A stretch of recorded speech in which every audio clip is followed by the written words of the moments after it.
Hello everyone, আসসালামু আলাইকুম। আমি হচ্ছি আপনাদের সাথে পারভেজ। তো আমি আপনাদের সাথে কিছু কথা এখন বলতে চাই, যেটা হচ্ছে বাংলাদেশের বেইলি রোডের গ্রিন কুচ ভবনের মধ্যে গত বৃহস্পতিবার 29শে ফেব্রুয়ারি যেখানে আগুন লেগেছিল ওইটার ব্যাপারে। তো যারা ওইখানে মারা গিয়েছে তারা কেউ সাংবাদিক, কেউ বোর্ডের শিক্ষার্থী। তো অনেকে রেস্টুরেন্টে খাওয়ার জন্য এসেছে পরিবারের সবাইকে নিয়ে। তো এমনও ঘটনা ঘটেছে, নিহতর মধ্যে পাওয়া গেছে একই পরিবারের মধ্যে তিনজন, একই পরিবারের মধ্যে পাঁচজন, চারজন, এরকম করে।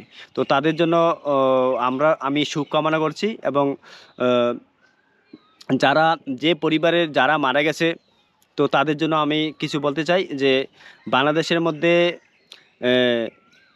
রয়েছে সমাজসেবক ব্যারিস্টার সুমন ভাই, এবং রয়েছেন মাশরাফি বিন মুর্তজা, বাংলাদেশের ক্রিকেটার। তারপরে রয়েছেন আহ, আমাদের নায়ক ফেরদৌস ভাই, ফিল্ম জগতের। তো এখন মার্থা মাশরাফি বিন মুর্তজা ক্রিকেটার, তিনি অনেক অনেক বছর থেকে তিনি মন্ত্রী আছেন, মন্ত্রিত্ব পদে। এবং এখন বর্তমানে ব্যারিস্টার সুমন ভাই মন্ত্রিত্ব পেয়েছেন, এবং নায়ক ফেরদৌস ভাই পেয়েছেন। তো আমি তাদের উদ্দেশ্যে, আমি তাদের প্রতি আমার অনেক মনের অন্তঃস্থল থেকে তাদের অনেক আমি আমার ভালোবাসা সবসময় থাকে, এবং আমি তাদের জন্য ভালোবাসা জানাই। আপনারা অবশ্যই যারা দেখবেন, যারা অসহায়, যারা ফ্যামিলির মধ্যে এভাবে দুর্ঘটনা কারণে যারা মারা গেছে, তাদের জন্য কিছু করার জন্য আপনারা অবশ্যই আগে আসবেন। এবং অর্থনৈতিকভাবে যেভাবে হোক আপনারা আগে আসবেন তাদের সহায়তার জন্য, তাদের একটু সান্ত্বনা দেওয়ার জন্য। তাদের যেভাবে হোক, আপনারা যেখানেই থাকেন ওইটা দেখবেন না, যেখানে যে প্রার্থী আছেন ওইটা দেখবেন না, আপনারা আসবেন এবং এসে তাদের যেভাবে হোক তাদের সহায়তা করবেন।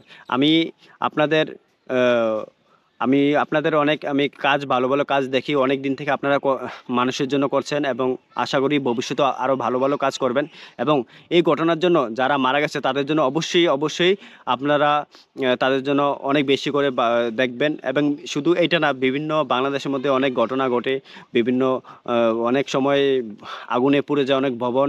তো অনেক কিছু ঘটে। তো তাদের জন্য আপনারা অনেক আগে আসবেন এবং তাদের জন্য কিছু করবেন। এবং এটাই কামনা করছি আমি। এবং সবার পক্ষ থেকে আমি আপনাদের সাথে অনেক আমার অনেক ভালোবাসা রইল। এবং আমি অনেক আশাবাদী, সবাই অনেক আশাবাদী আপনারা তাদের জন্য অনেক কিছু করবেন।